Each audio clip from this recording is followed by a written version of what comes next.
50 minutes, so that's good. Do you have any questions? And again, by the way, this is technically copyrighted. Yeah. Because it's owned by Time Warner. But there's an argument for fair use. It's a whole nother thing. But question? Where are the limits? Like, if I have a website and I use another picture, but I give credit to that person, that's fine, correct? Or a song, for instance, I use that thing, but I give the title of the singer and the. Well, sometimes if you look, so the whole credit thing is twofold. Sometimes owners of copyrights will say, you can use all my photos. Go for it. You replicate it, do what you want, but you need to credit me. That's a requirement of the license. Basically, a free license so long as you adhere to these standards. If you don't, it's copyright. Now, if you just go to Getty and you credit Getty, they're still going to pound you. I mean, it doesn't matter you identify. You just made it easier for them to figure out where you took that material from.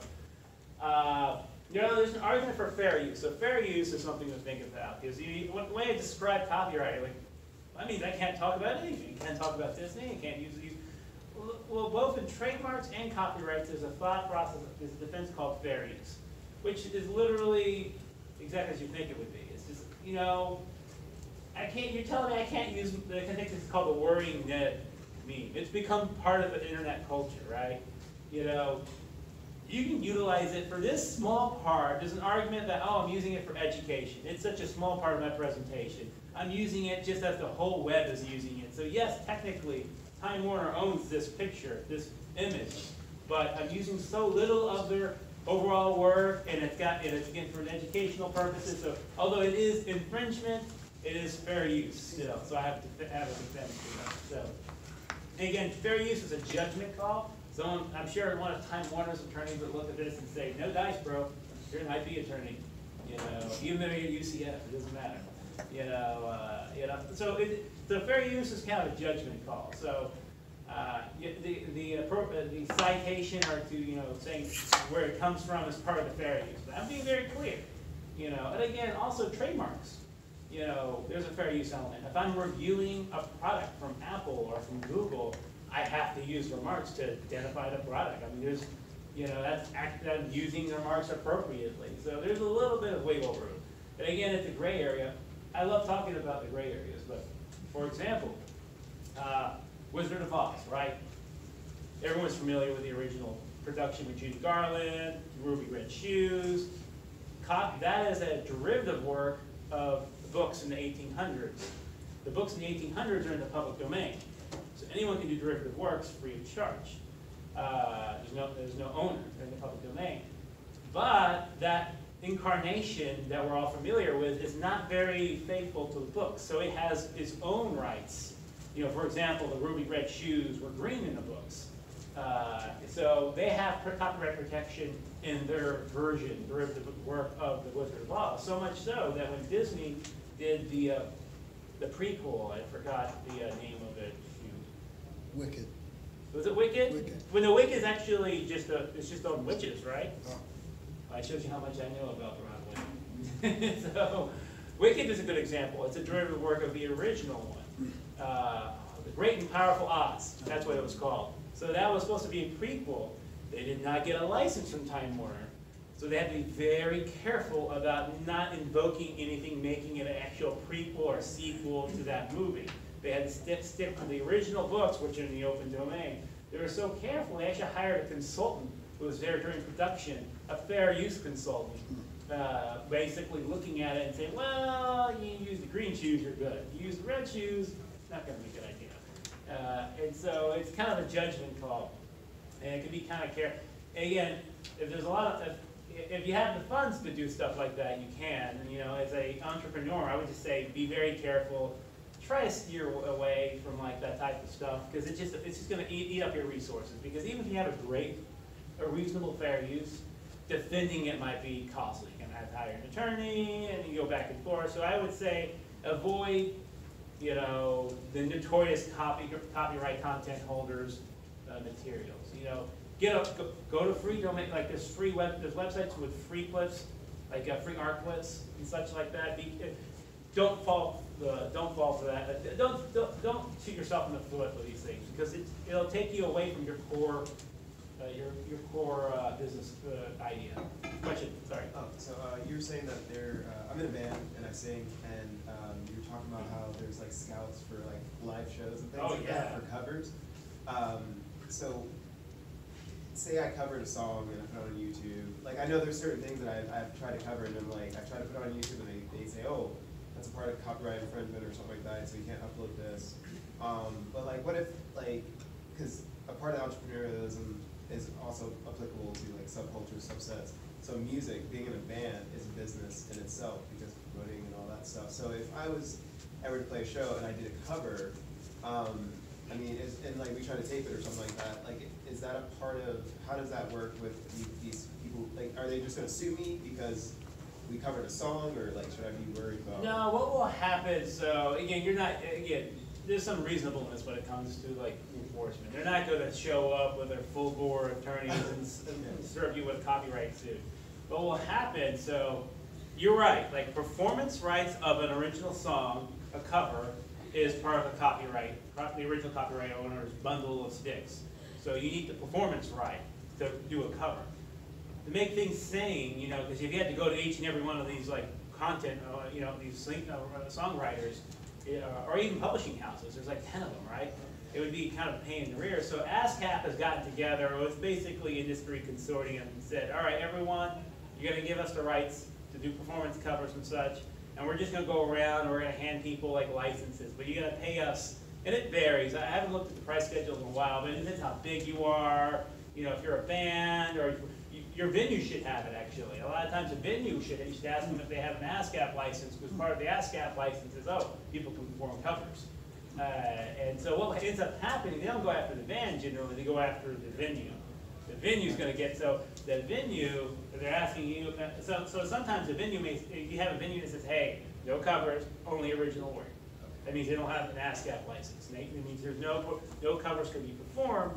I mean, it's crippling. When they show up, these small bars, I mean, that's why you'll see a lot of places playing the radio. Because even if you're playing music like Pandora, like you got a Pandora One subscription, you're playing it in your restaurant or your bar, you need an ASCAP license for that. You can't actually, it's considered a performance, it's technically, I think it's considered a performance, right? And unless you have that ASCAP license, and there's actually a business subscription from Pandora, and they tell you, part of it is we have that ASCAP license, but instead of $10 a month, it's $100 a month. And, so a lot of folks will get the cheaper one and they realize they can have issues. So, well, on the other hand, if you play radio broadcast, that's a whole nother, totally like bollocks up part of copyright law, but as I understand, if you play the radio station, you're okay. You're okay. Like that's a broadcast. Like you're not performing, it's just a broadcast. So it's different. I know it makes no sense, but as I understand, that's the way it shakes out. Question, ma'am? What if the business was more service-based, like for example, food delivery or house or office cleaning? Is there something you could do to protect the service rather than like? Well, yeah, there are. So basically, if you're asking about service-based industry, Yeah. Exactly. The value you're going to have is two things: customer lists, organization. That's all trademark, trade secreted stuff. So you want to keep your customer list confidential. Give as little to your subcontractors as possible. But also, part of how you're going to grow is reputation. Well, these people do a great job. Like Grubhub, my food shows up. Uber Eats, it doesn't. So you start to build goodwill in your name. So you want a unique name that you stake out with trademark rights. And so that's basically all you can really do that. Think about it. Your trade secret protection for your customer list, trademark. Oh, another question. Here's another easy thing people fall. This happens all the time. So you get an awesome looking logo, right? It looks great. You go register tomorrow. You register trademark. You get the registration. You think everything's kosher, but you actually don't own the logo. The copyright to the logo belongs to the author unless there was a work for hire agreement in place. So that's happened where we've had a franchise that was being sold. And for a franchise, the trademark rights are massive. That's really the value of the franchise, is people's association, you know, for Five Guys, for example. The burgers, the quality, the look, the feel of the restaurant. And what ended up happening to this client is the original creator, they didn't have a document in place demonstrating that they owned the copyright on the logo. So they had to go back to the graphic designer and say, hey, you know, you come back 5-6 years later, they know you're successful, they know you're showing up for a reason, which is probably because you're being purchased and you need to get these rights, you know, back into the company for due diligence, and they usually shake you down. That's another thing that I found. Like, you want to deal with all this stuff early when there's not a lot of value going on, because the second it becomes valuable, people realize that when you show up, you know, 5-10 years later, hey, remember when you made that for me? I got this document for you, and you know, it's clearly been prepared by a lawyer. They know what's going on, and so they'll go get a lawyer, and then that lawyer will probably be someone like me who says, oh, they showed up 10 years later. That probably means they're doing due diligence, and that it's a confidential sale. They can't tell you what's going on, but they need it. So if you ask for, this happened to a client of mine, $15,000, they'll probably give you that $15,000 just to get you to sign this document. You know, even though you would have signed it for like $50 10 years ago. So, like, the minute somebody creates a logo for you, even if you're a startup, what you have to have them sign documents? Yeah, there'll be a, like, there's a, shoot, what's it called? Work for hire agreement. A lot of these, like, these gig economy websites might have them built in. I haven't really looked at that. But you can get, like, it's usually like a one-pager. Literally, it's just saying, hey, I'm creating this logo. I'm assigning my rights and the ownership of the copyright to your company or to you personally. That's all you really need. You just need something in writing where they're signing off their rights and sending it over to you. Because you, again, very easy, very cheap, no big deal. You don't even need an attorney for that, really. I mean, but you deal with it now when it's cheap. Everything becomes, as you scale up, everything becomes more expensive. You know, people, I mean, it's just, it's always, when you show up years later, they know why. I mean, people have common sense. And so, yeah, do everything as early as possible and you'll be in good shape. Question? Sir. What are some interesting things that you're seeing happening with the IP sphere? With the IP what? The IP atmosphere. Yeah, there's actually a couple of things. So, shocking, the large corporations are heavily involved with lobbying and trying to drive things in their favor. I mean, again, we represent some of them, so I'm not going to besmirch them terribly, but copyright extension occurred twice for a reason. Because, you know, the George Gershwin Trust, Family Trust, and Disney showed up and said, come on, man, give us an extra 25 years. Steamboat Willie, and here's a box of money. You know, I mean, I'm sure they didn't take a box of money, but I'm sure contributions were made that were legal, and nothing was done that was, you know, dirty or unethical. But the reason it didn't happen this time is because of the grassroots organizations. People were on it. People know about it. When '98 was not pre-internet, but in fact the internet didn't exist like it happened. It happened now. Like, imagine if they tried to extend the copyright another 30 years. Oh, people would know about it. It'd be trendy, it'd be on Twitter, it'd be on Snapchat, even Facebook, you know, it'd be all over the place. And people would be unhappy because they would realize that, you know, yeah, I love Disney. I'm a big Star Wars Marvel guy. But Disney has really enjoyed the open domain. They have some really great products, you know, contents, movies, productions. Aladdin, based on an old open domain story. Sleeping Beauty, another one. If you go start looking at a lot of the stuff they've been using and leveraging open domain to make billions of dollars, but they're protecting all their stuff from going into the open domain. So arguably it's unfair. Like, there's an exchange. We as society have decided to give artists a limited time to benefit from their works. Not forever. And eventually we expect it to come back to the public domain. And that's the exchange. And everything about IP is an exchange. Society has said, we're going to allow you to get a patent.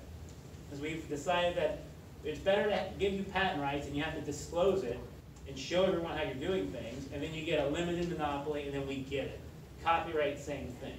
Trademarks, there's no length on that because it's efficient for our economy. We've decided as a society that we don't want counterfeit Coca-Cola. We don't want to be confused. You know, when we get a Nestle Pure Life bottle, we want it to be an actually Nestle Pure Life bottle. It would be really frustrating if you picked up counterfeit products all the time. It would just be, you would end up wasting a lot of funds. And so that's one thing I would say that's common in IP. Back to your question though, so what's been happening? So I've seen pushback. So the corporations do things, and they do things with the path of least resistance. Copyright, I think they kind of took the temperature of the room. They figured this is not going to happen. We just need to live with it, and we'll deal with it. You know, and I think they're going to have policies in place. You know, they'll be vigorously, you know, pushing. I'm sure people start coming up. I mean, you know what's going to end up happening. Like, for example, when the comics book stuff starts to go into public domain, there's going to be less reputable people making derivative works based on Superman. You just know that's going to happen. And because there's money to be made, why not? You know, and it's okay, it's in the public domain. So I'm sure Warner Brothers is going to be very much carefully observing and saying, well, that is not a derivative work based on the original print of Superman. That's more Christopher Reeve's Superman, which we still have copyright protection in because that was published in the late 70s. So you're going to see, I think that's how Disney and Disney, Time Warner are going to deal with that. And back to your question again, I keep getting off the rails. But so another area like patents, for example, the American Defense Act was pushed by the large corporation. I mean, I wouldn't say pushed, but you know, the beneficiaries of that law were the existing players, the Apples, the Googles, the Disneys, because it allowed them to basically water down patent rights and increase the cost of enforcement. And when you do that, you basically make it harder for medium, small size, like tech startups, to do anything. You know, and unfortunately, what it's created, and this is part of the antitrust investigation against Google and Facebook, is when you don't have strong patent rights, you as a medium-sized or small-sized startup don't have a lot of leverage for exclusivity. Yeah, you got that patent, but I am Facebook and I have a valuation of $150 billion, so I'm just going to drag you into a limited litigation until you have no money, or you can sell your company to me for $10 billion, which is what Snapchat was effectively offering. I mean, they basically gave them you can either sell, or we can just destroy you. And that's all. It's kind of amusingly enough, they kept track of all this stuff, and that's part of they had a Professor Voldemort file. They had all these anti-competitive things that Facebook had done to them. You know, over the years, and so it's going to be relatively helpful. So basically what I've been seeing is a lot of gerrymandering, you get a lot of involvement, you know, lobbying is fair and it's legal, you know, you just kind of have to keep an eye on it. So I tell folks, like, just kind of be involved in the industry, see what's going on.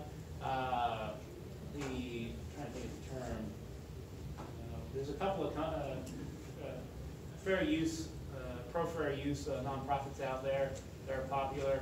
You know, just kind of be aware of what's going on in your industry, you know, because, I mean, if there's not a lot of resistance, like in '98, in 1976, they will just push over Congress and get what they want. I mean, if there's no resistance, why would Congress resist? I mean, they're politicians. I mean, someone shows up with a bag of money and says, hey, you know, I'm Sonny Bono, you remember me? I want you to extend copyright for another 30 years, you know, and they do it. I mean, I hate that this merged Congress, historically, this is what they've done, you know. So I would suggest that you just kind of keep an eye on things and just be involved, you know. And, you know, Twitter is a great tool. You know, social media is a great tool. It allows the public to shame, you know, our elected officials to stop them from selling out, you know, readily. You know, it's been a lot harder for them to do that. I shouldn't say selling out, but bending to well-moneyed interests in corporate America. I think I don't want to get into that whole other thing, but you probably stop me. All good, all good. Let's give Jack another round of applause. Thank you. Samantha can sign or stamp your GEB forms. And for those of you who have additional questions for Jack, he will be here.